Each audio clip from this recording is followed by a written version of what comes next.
Hi, I'm now going to introduce you to a product on the TV Trade website, which is called a DTT receiver and UHF aerial kit. Now basically this kit here contains everything required to receive new digital transmissions in Ireland on the new digital terrestrial television service. Okay, now it consists of four basic parts. Okay, on my left hand side here we have a UHF aerial. This is a black tipped wideband aerial. We chose it specifically because it covers the entire UHF spectrum and is ideal for receiving the DTT. Now there's colour coded versions of this which may work slightly better on certain transmitters, but because the DTT signal is quite strong, this aerial will work in virtually all locations quite well. So the aerial itself is made up of three parts: the main aerial, the deflection plate, and also we have a bracket that mounts onto the back of the aerial, which is here.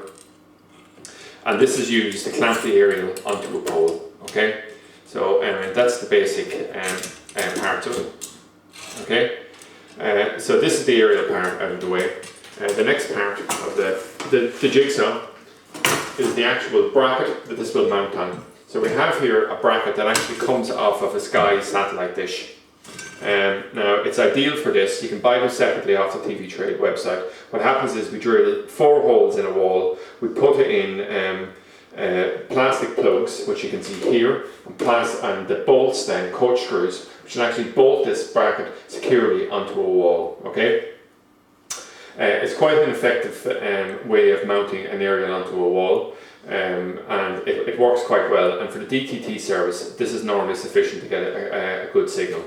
Now I'll just move this bracket out of the way briefly, and I'll move on then to the actual installation kit itself. So to connect the aerial down to the DTT receiver, what do we need? Well, we will need a length of satellite cable or coaxial cable. In this case, 20 meters of coaxial cable is what we give. We give a bunch of tie wraps and cable clips that allow the cable to be securely secured onto the wall, and then we also use coaxial connectors. Now in its simplest case, you can get away with a single coaxial cable if the aerial runs directly from the aerial straight into the back of the DTT receiver.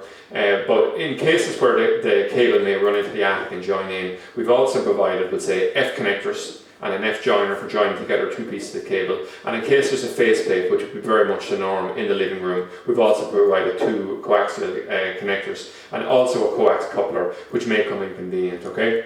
And then finally we're on to the final piece of the jigsaw, which is the Triax TR110. Now this is ideal for receiving standard definition digital terrestrial channels. Now currently, and I'm speaking in October of 2010, what channels are available digitally? Well, you'll be able to get RT1 and 2, TG Car and the RT News channel. Now TV3 is not currently on the system, but is due to go on either in November of 2010 or the early part of 2011.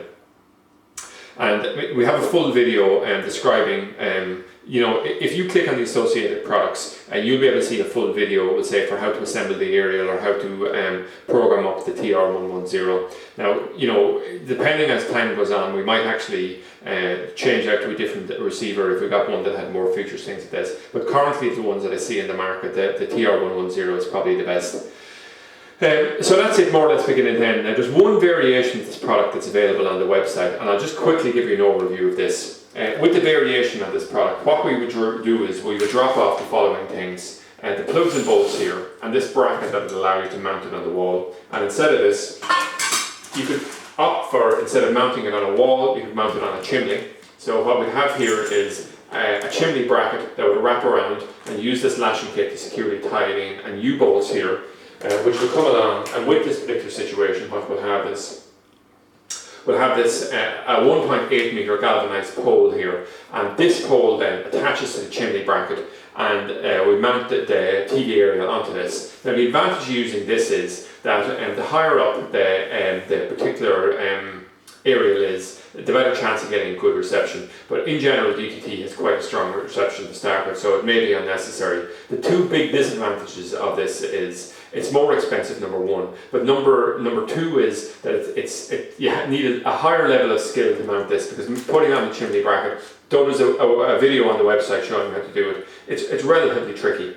but not impossible certainly. And the final thing is a safety concern. If you're going to be mounting this onto a chimney, you should really be using all the proper tools, such as a good sturdy ladder, a roof ladder, and also a safety harness and rope. And most DIYers obviously don't have this, and indeed a lot of professional installers don't have them, but really they should be using them. So I would say buying the default on this particular kit is to buy it for the wall mounted version, and I would say for most people that should be sufficient.